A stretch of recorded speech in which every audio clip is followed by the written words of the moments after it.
আমের খোসা ফেলে দিচ্ছেন? এই আমের খোসাটাই প্রতিদিন আপনার হাজার হাজার টাকা বাঁচিয়ে দিতে পারে। আমরা প্রতিদিন অনেক আম খেয়ে থাকি, কাঁচা আম। আর সেই কাঁচা আমের খোসাটা কিভাবে কাজে লাগাবেন?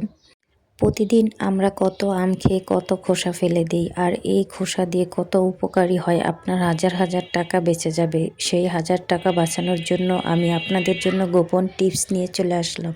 যদি এই আমের খোসায় আপনার হাজার হাজার টাকা বেঁচে যায় সারা বছরের জন্য, তাহলে কেন ফেলে দিবেন? অবশ্যই কাজে লাগিয়ে দিবেন এই খোসাগুলো। আর কিভাবে করব সেই গোপন টিপস পুরো ভিডিওটা দেখলেই বুঝতে পারবেন। অবশ্যই পুরো ভিডিওটা দেখে সবাই সাথে থাকবেন শেষ পর্যন্ত। তো এখানে আমি আমাদের গাছের প্রায় 1 কেজির মতো আম নিয়েছি। এখন এটাকে আমি খোসা ছাড়িয়ে নিব। তো এই তো একটি আম আমি আস্তে আস্তে খোসা ছাড়িয়ে নিতেছি। আপনার হাজারো টাকা বেঁচে যাওয়া এই খোসার জন্য আপনি অবশ্যই পুরো ভিডিওটা দেখতে পারেন। যদি আপনার কোনো উপকারে হয়, সারা বছর এটা দিয়ে আপনি চলতে পারবেন, আপনার টাকাও বেঁচে যাবে অনেক। তো প্রথমেই আমি এই তো দেখুন খোসা ছাড়িয়ে নিয়েছি আমগুলোর, আর এই তো দেখুন খোসাগুলো। আর ওই আমগুলো দিয়ে আমার পরে আচার বানিয়ে ফেলবো। এখন খোসাগুলো আমি একটা প্লেটে তুলে নিলাম। আমগুলো তো আর ফেলে দেওয়ার জিনিস না, তাই জন্য আমগুলো পরে আচার বানিয়ে নেব। আর এদিক দিয়ে দেখুন খোসাগুলো নিয়েছি একটা প্লেটে। এখন আমি এটা একটা বাটিতে নেব, আর বাটিতে আমি কিছুটা পানি নিয়ে নিয়েছি। তারপর আমি কয়েকবার এটাকে ধুয়ে নেব। তা আমি এই তো দেখুন নাড়াচাড়া করে তারপর অফ ক্যামেরাতে অনেকবার করে এগুলো ধুয়ে নিয়ে চলে আসছি, কারণ অফ ক্যামেরাতে অবশ্যই ভালো করে কষগুলা ছাড়ানোর জন্য ধুইতেই হবে। তো এখানে এই তো আমি লেবু নিয়েছি, আর এই লেবুটা দেওয়ার কারণ হলো আমের যে ক্ষীরটা থাকে সেটা এই লেবুর রসে ভিজিয়ে রাখলে একেবারেই চলে যাবে, আর আপনি যে রেসিপিটা বানাবেন সেটা আরও টেস্টি এবং স্বাদের হবে। তো এখানে আমি অর্ধেকটার মতো লেবু নিয়েছি। তারপর এই তো লেবুটা চিপে তারপর এই তো খোসাগুলোর ভেতরে দিয়ে তারপর ঢাকনা দিয়ে ঢেকে দেব প্রায় আধা ঘন্টার মতো। তো আধা ঘন্টা পর আমি আবার চলে আসলাম। তো এখন এই তো খোসাগুলো আবার আমি ভালো করে ধুয়ে নিব। এখন যেহেতু লেবুর পানিতে ভিজিয়ে রেখেছি, তারপর আমি অনেকবার এটা ভালো করে ধুয়ে নিতে হবে আরও পরিষ্কারভাবে। তা আমি এখন খোসাগুলো ভালোভাবে ধুয়ে নিয়েছি অফ ক্যামেরাতে। তারপর এই তো একটা পেন নিয়ে নিলাম, আর এই কড়াইতে এখন সবগুলো খোসা দিয়ে দিব। আর এখন পরিমাণ মতো পানি দিয়ে দিব।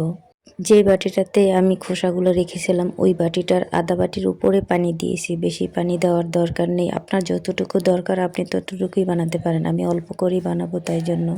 তো এখানে আমি কড়াইতে পানি দিয়ে তারপর ঢাকনা দিয়ে ঢেকে দিয়েছি। এখন দেখুন প্রায় 10 মিনিট পর চলে আসলাম। তারপর দেখুন এগুলার খোসাগুলোর একদম কালার চেঞ্জ হয়ে গিয়েছে। আমার খোসাগুলো প্রায় 10 মিনিট পরে একদম সেদ্ধ হয়ে হলুদ হয়ে গিয়েছে। এখন আমি এই খোসাটা তুলে ফেলবো। আর এখানে মূল প্রয়োজন হলো এই পানিটা, আর এই টক পানিটাই কিন্তু আমার কাজে লাগবে। মূল কাজে এই টক পানিটাই লাগবে। তো এই পানিটা কিন্তু মুখে দিয়ে দেখবেন অনেক টক হয়েছে। তো প্রথমে আমি এই পানিটার ভেতরেই দিয়ে দিলাম পরিমাণ মতো চিনি, আর এই চিনিটা আপনারা আপনাদের প্রয়োজন অনুযায়ী দিতে পারেন। যাই যেরকম মিষ্টি খাবেন সে সেরকমই দিবেন। তো চিনি দিয়ে আমি অনেকক্ষণ নাড়াচাড়া করতেছিলাম।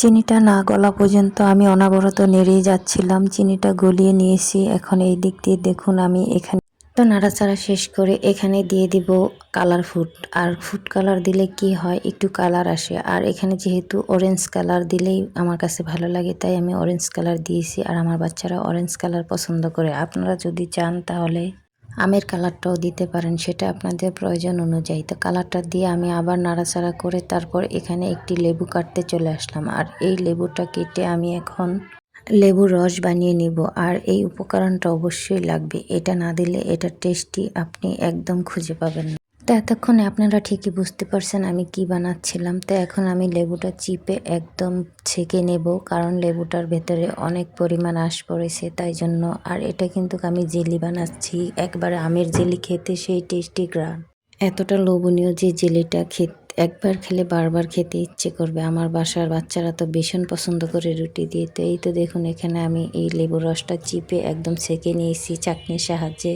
আর এই দিক দিয়ে এটা আমি লো ফ্লেমে রেখে তারপর খুব সুন্দর করে জাল করাচ্ছি। আর এটা কিন্তু এখন অনবরত নাড়তে হবে, যেহেতু এটা এখন ঘনত্ব হয়ে যাচ্ছে। তো এই তো চিপে রাখা লেবুর রসগুলো এখন এখানে দিয়ে দিলাম। আর এখন এটার একটা এত সুন্দর ঘ্রাণ আসছে যে কি বলবো। তারপর এটাকে আমি এখন অনবরত নাড়তেই থাকবো। দেখুন অনবরত নাড়ার কারণে এটা কিন্তু অনেক ঘন হয়ে আসছে, দেখতে যেন একেবারে খুবই সুন্দর লাগছে। তো এখন আমি এটাকে এই যে এখানে বাটিতে রাখবো। আমি অল্প করে বানিয়েছি তাই এটা আমি আর বয়মে ভরবো না। পরে আমি আরও বেশি করে বানিয়ে রাখবো। এখন আমি অল্প করেই বানিয়েছি শুধু ভিডিওর জন্য। তো দেখুন আমি কি সুন্দর করে তুলে নিচ্ছি আর এটা এতটা পারফেক্ট হয়েছে যে কি বলবো, দেখতে যেমন খেতেও তেমনি মজা হয়েছে।